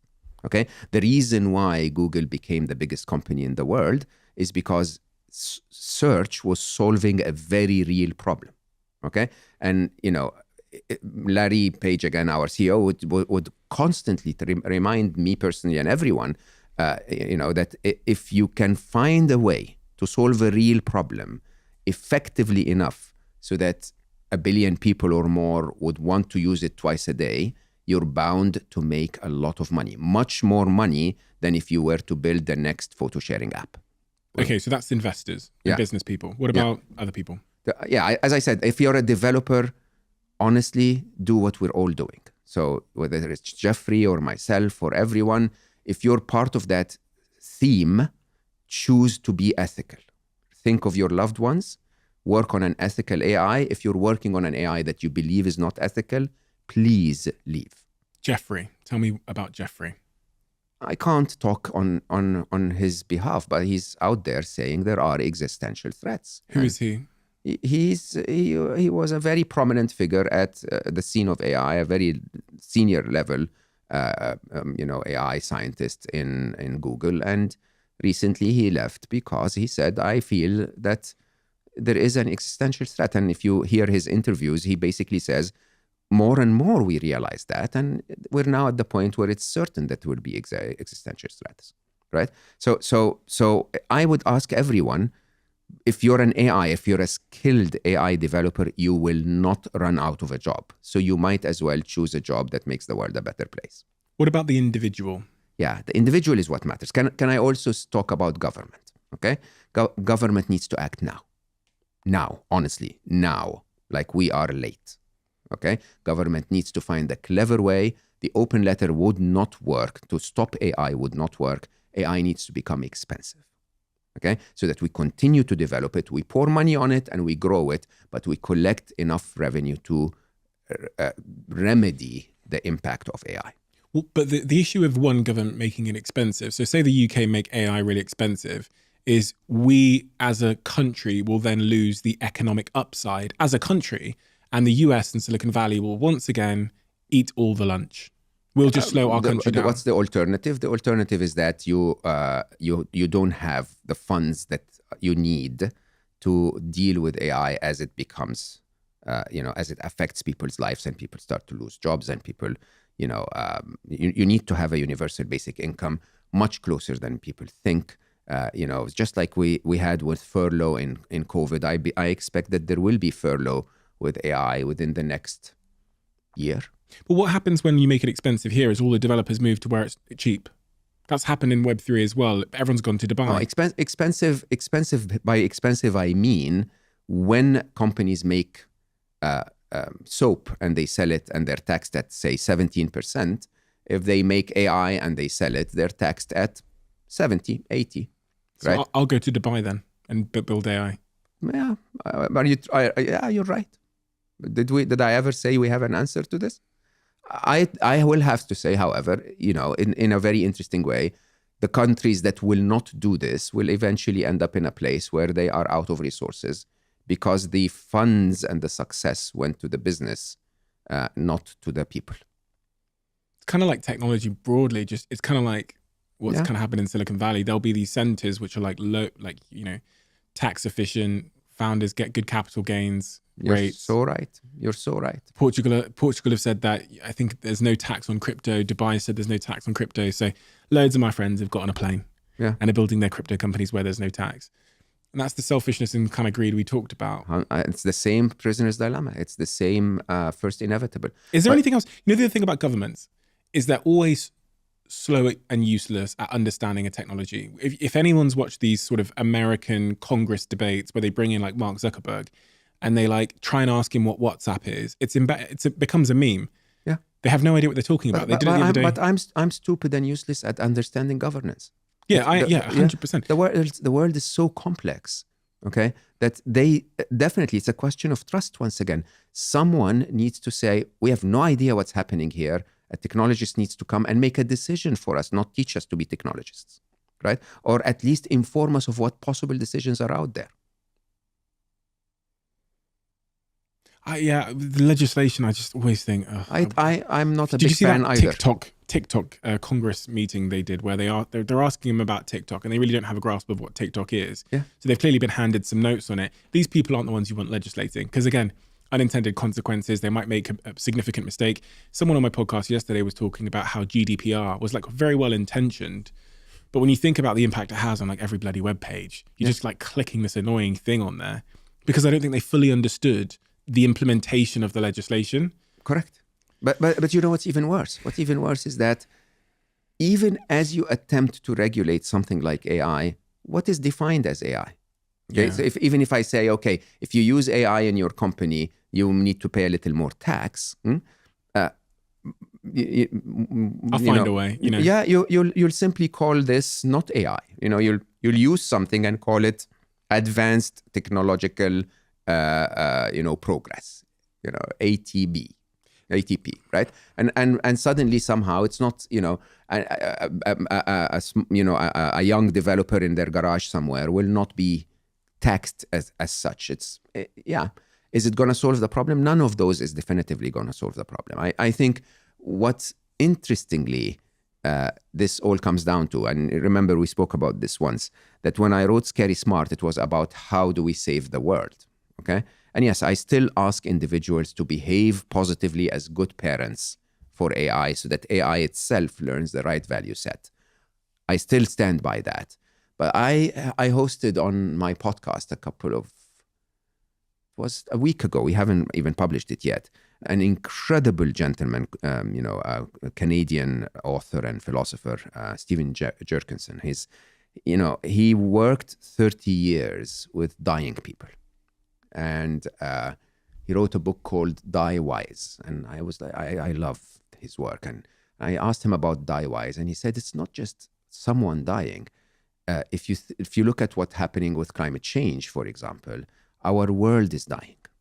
And I said, okay, so what is to die wise? And he said, what I first was shocked to hear, he said, hope is the wrong premise. If the world is dying, don't tell people it's not. Because in a very interesting way, you're depriving them from the right to live right now. And that was very eye-opening for me. In Buddhism, they teach you that you can be motivated by fear, but that hope is not the opposite of fear. As a matter of fact, hope can be as damaging as fear if it creates an expectation within you that life will show up somehow and correct what you're afraid of. Okay? If there is a high probability of a threat, you might as well accept that threat. Okay, and say it is upon me. It is our reality. And as I said, as an individual, if you're in an industry that could be threatened by AI, learn, upskill yourself. If you're, in a place, in a situation where AI can benefit you, be part of it. But the most interesting thing, I think, in my view, is, I don't know how to say this any other way. There is no more certainty that AI will threaten me than there is certainty that I will be hit by a car as I walk out of this place. Do you understand this? We think about the bigger threats as if they're upon us. But there is a threat all around you. I mean, in reality, the idea of life being interesting in terms of challenges and uncertainties and threats and so on is just a call to live. If you know, honestly, with all that's happening around us, I don't know how to say it any other way. I'd say if you don't have kids, maybe wait a couple of years just so that we have a bit of certainty. But if you do have kids, go kiss them. Go live. I think living is a very interesting thing to do right now. Maybe, Stephen was basically saying, the other Stephen on my podcast, he was saying, maybe we should fail a little more often. Maybe we should allow things to go wrong. Maybe we should just simply live, enjoy life as it is. Because today, none of what you and I spoke about here has happened yet. Okay? What happens here is that you and I are here together and having a good cup of coffee, and I might as well enjoy that good cup of coffee. I know that sounds really weird. I'm not saying don't engage, but I'm also saying don't miss out on the opportunity just by being caught up in the future. Kind of stands in opposition to the idea of like urgency and emergency, though, doesn't it? Does it have to be one or the other? If I'm here with you trying to tell the whole world, wake up, does that mean I have to be grumpy and afraid all the time? Not really. You said something really interesting there. You said if you have kids, if you don't have kids, maybe don't have kids right now. I would definitely consider thinking about that, yeah. Really? Yeah. You'd seriously consider not having kids? Wait a couple of years. Because of artificial intelligence? No, it's bigger than artificial intelligence, Stephen. We all know that. I mean, there has never been such a perfect storm in the history of humanity. Economic, geopolitical, global warming, or climate change. The whole idea of artificial intelligence, and many more. This is a perfect storm. This is the depth of uncertainty. The depth of uncertainty. It's never been more, in a video gamer's term, it's never been more intense. This is it. Okay? And when you put all of that together, if you really love your kids, would you want to expose them to all of this? A couple of years. Why not? In the first conversation we had on this podcast, you talked about losing your son, Ali, and the circumstances around that, which moved so many people in such a profound way. It was the most shared podcast episode in the United Kingdom on Apple in the whole of 2022. Based on what you've just said, if you could bring Ali back into this world at this time, would you do it?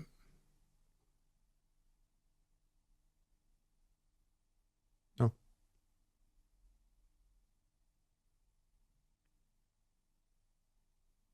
Absolutely not. So for so many reasons. One of the things that I realized a few years, way before all of this disruption and turmoil, is that he was an angel. He wasn't made for this at all. Okay, my son was an empath who absorbed all of the pain of all of the others. He would not be able to deal with a world where more and more pain was surfacing. That's one side. But more interestingly, I always talk about this very openly. I mean, if I had asked Ali, just understand that the reason you and I are having this conversation is because Ali left. If Ali had not left our world, I wouldn't have written my first book. I wouldn't have changed my focus to becoming an author. I wouldn't have become a podcaster. I wouldn't have, went out and spoken to the world about what I believe in. He triggered all of this. And I can assure you, hands down, if I had told Ali as he was walking into that operating room, if he would give his life to make such a difference as what happened after he left, he would say, shoot me right now. For sure. I would.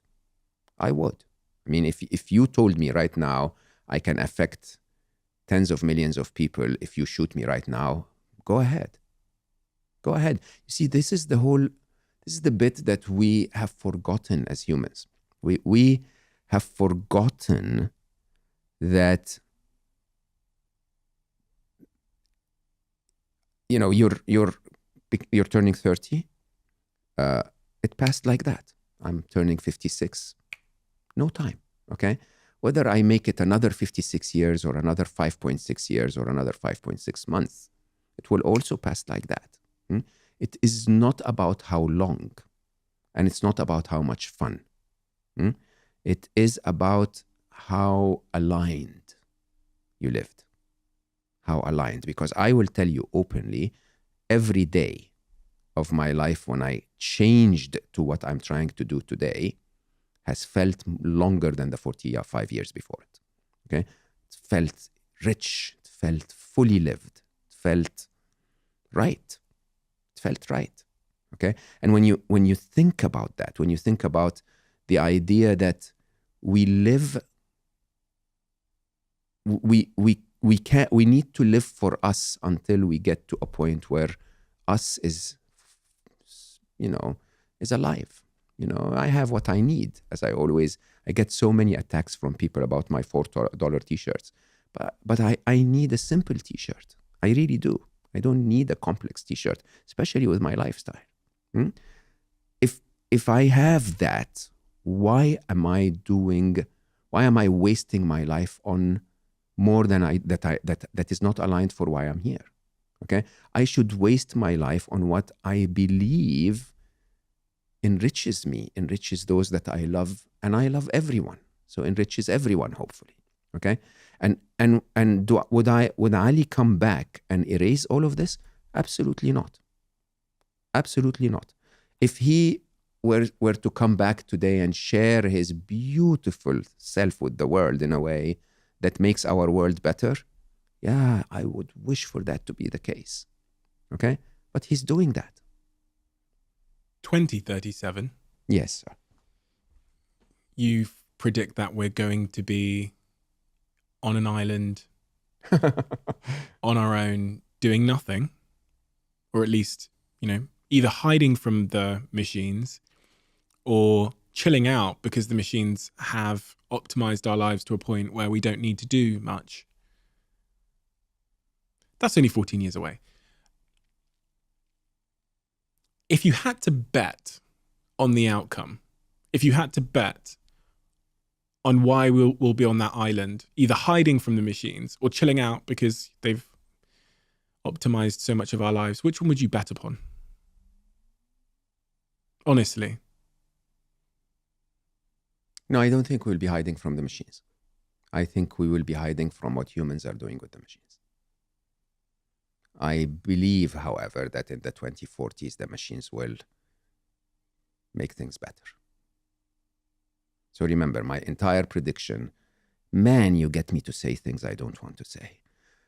My entire prediction is that we are coming to a place where we absolutely have a sense of emergency. We have to engage because our world is under a lot of turmoil, okay?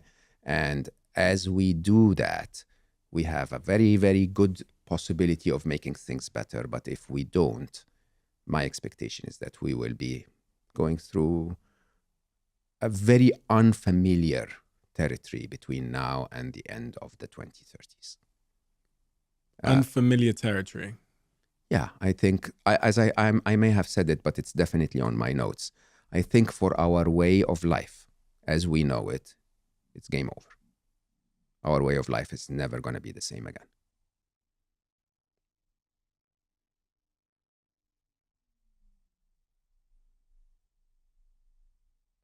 Jobs are going to be different. Truth is going to be different. The polarization of power is going to be different. The capabilities, the magic of getting things done is going to be different. I'm trying to find a positive note to end on, Mo. Can you give me a hand here? Yes, you are here now and everything's wonderful. That's number one. You are here now and you can make a difference. That's number two. And in the long term, when humans stop hurting humans because the machines are in charge, we're all going to be fine. Sometimes, you know, as we've discussed throughout this conversation, you need to make it feel like a priority. And there'll be some people that might have listened to our conversation and think, oh, that's really, you know, negative. It's made me feel anxious. It's made me feel sort of pessimistic about the future. But whatever that energy is, use it. 100%. Engage. I think that's the most important thing, which is now make it a priority. Engage. Tell the whole world that making another phone that is making money for the corporate world is not what we need. Tell the whole world that creating an artificial intelligence that's going to make someone richer is not what we need. And if you are presented with one of those, don't use it. I don't know how to tell you that any other way. If you can afford to be the master of human connection instead of the master of AI, do it. At the same time, you need to be the master of AI to compete in this world. Can you find that detachment within you? I go back to spirituality. Detachment is for me to engage 100% with the current reality without really being affected by the possible outcome. This is the answer. The Sufis have taught me what I believe is the biggest answer to life. Sufis? Yeah, so from Sufism. Sufism? Yeah. Don't know what that is. Sufism is a sect of Islam, but it's also a sect of many other religious teachings. And they tell you that the answer to finding peace in life is to die before you die. If you assume that living is about attachment to everything physical, dying is detachment from everything physical. Okay? It doesn't mean that you're not fully alive. You become more alive when you tell yourself, yeah, I'm going to record an episode of my podcast every week and reach tens or hundreds of thousands of people, millions in your case, and I'm going to make a difference. But by the way, if the next episode is never heard, that's okay. Okay? By the way, if the file is lost, yeah, I'll be upset about it for a minute and then I'll figure out what I'm going to do about it. Similarly, we are going to engage. I think I and many others are out there telling the whole world openly, this needs to stop. This needs to slow down. This needs to be shifted positively. Yes, create AI, but create AI that's good for humanity. Okay? And we're shouting and screaming. Come, join the shout and scream. Okay? But at the same time, know that the world is bigger than you and I. And that your voice might not be heard. So what are you going to do if your voice is not heard? Are you going to be able to continue to shout and scream nicely and politely and peacefully, and at the same time create the best life you can create to yourself, for yourself within this environment? And that's exactly what I'm saying. I'm saying live. Go kiss your kids, but make an informed decision if you're, expanding your plans in the future. At the same time, rise. Stop sharing stupid shit on the internet about the new squeaky toy. Start sharing the reality of, oh my God, what is happening? This is a disruption that we have never, ever seen anything like. And I've created endless amounts of technologies. It's nothing like this. Every single one of us should do our part. And that's why this conversation is so, I think, important to have today. This is not a podcast where I ever thought I'd be talking about AI. Going to be honest with you, last time you came here, it was in the sort of promotional tour of your book, Scary Smart. And I don't know if I've told you this before, but my researchers, they said, okay, this guy's coming called Mo Gawdat. I'd heard about you so many times from guests, in fact, that were saying, oh, you need to get Mo Gawdat on the podcast, etc. And then they said, okay, he's written this book about this thing called artificial intelligence. And I was like, ugh. But nobody really cares about artificial intelligence. Timing, right? Stephen. I know, right? But then I saw this other book you had called Happiness Equation, and I was like, oh, everyone cares about happiness. So I'll just ask him about happiness. And then maybe at the end, I'll ask him a couple of questions about AI. But I remember saying to my researcher, I said, oh, please don't do the research about artificial intelligence. Do it about happiness, because everyone cares about that. Now, things have changed. Now, a lot of people care about artificial intelligence, and rightly so. Your book has sounded the alarm on it. It's crazy. When I listened to your audiobook over the last few days, you were sounding the alarm then. And it's so crazy how accurate you were in sounding that alarm, as if you could see into the future in a way that I definitely couldn't at the time. And I kind of thought of as science fiction, and just like that. Overnight. We're here. Yeah. We're stood at the footsteps of a technological shift that I don't think any of us even have the mental bandwidth, certainly me with my chimpanzee brain, to comprehend the significance of.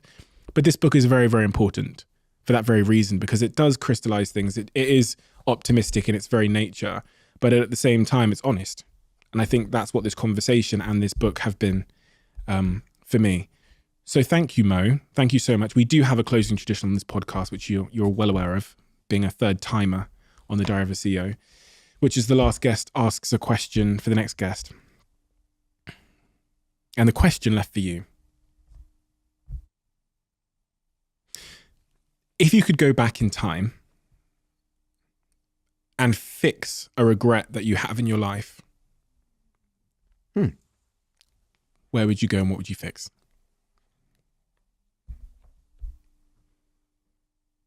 It's interesting because you were saying that Scary Smart is very timely. I don't know. I think it was late, but maybe it was. I mean, would I have gone back and written it in 2018 instead of 2020 to be published in 2021? I don't know. What would I go back to fix? So something more. I don't know, Stephen. I don't have many regrets. Is that crazy to say? Yeah, I think I'm okay, honestly. I'll ask you a question then. Mm-hmm. You get a 60-second phone call with anybody, past or present. Who'd you call and what'd you say? I call Stephen Bartlett. No, I call Albert Einstein, to be very, very clear. Not because I need to understand any of his work. I just need to understand what brain process he went through to figure out something so obvious when you figure it out, but so completely unimaginable if you haven't. So his view of space-time truly redefines everything. It's almost the only very logical, very, very clear solution to something that wouldn't have any solution any other way. And if you ask me, I think we're at this time where there must be a very obvious solution to what we're going through in terms of just developing enough human trust for us to not, compete with each other on something that could be threatening existentially to all of us. But I just can't find that answer. This is why I think it was really interesting in this conversation how every idea that we would come up with, we would find a loophole through it. But there must be one out there. And it would be a dream for me to find out how to figure that one out. Okay? In a very interesting way, the only answers I have found so far to where we are is be a good parent and live, right? But that doesn't fix the big picture, if you think about it, of humans being the threat, not AI. That fixes our existence today and it fixes AI in the long term, but it just doesn't. I don't know what the answer is. Maybe people can reach out and tell us ideas, but I really wish we could find such a clear, simple solution for how to stop humanity from abusing the current technology. I think we'll figure it out. I think we'll figure it out. I really do. I think they'll figure it out as well. Remember, as they come and be part of our life, let's not discriminate against them. They're part of the game. So I think they will figure it out too. No, thank you. It's been a joy once again, and I feel invigorated. I feel empowered. I feel positively terrified. But I feel more equipped to speak to people about the nature of what's coming and how we should behave. And I credit you for that. And as I said a second ago, I credit this book for that as well. So thank you so much for the work you're doing, and keep on doing it, because it's a very essential voice in a time of uncertainty. I'm always super grateful for the time I spend with you, for the support that you give me, and for allowing me to speak my mind, even if it's a little bit terrifying. So thank you. Thank you. Quick one. I'm so delighted that Whoop are now sponsoring this podcast. I've worn a Whoop for a very, very long time, and there are so many reasons why I became a member, but also now a partner and an investor in the company. But also, me and my team are absolutely obsessed with data-driven testing, compounding growth, marginal gains, all the things you've heard me talk about on this podcast. And that very much aligns with the values of Whoop. Whoop provides a level of detail that I've never seen with any other device of this type before. Constantly monitoring, constantly learning, and constantly optimizing my routine. For providing me with this feedback, Whoop can drive significant positive behavioral change. And I think that's the real thesis of the business. So if you're like me and you are a little bit obsessed or focused on becoming the best version of yourself from a health perspective, you've got to check out Whoop. And the team at Whoop have kindly given us the opportunity to have 1 month's free membership for anyone listening to this podcast. Just go to join.whoop.com/CEO to get your Whoop 4.0 device and claim your free month. And let me know how you get on.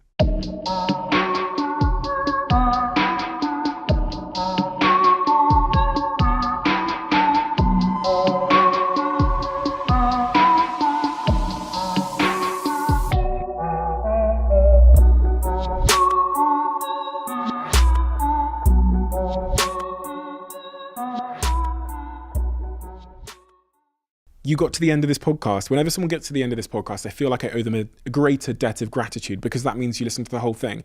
And hopefully that suggests that you enjoyed it. If you are at the end and you enjoyed this podcast, could you do me a little bit of a favor and hit that subscribe button? That's one of the clearest indicators we have that this episode was a good episode. And we look at that on all of the episodes to see which episodes generated the most subscribers. Thank you so much, and I'll see you again next time.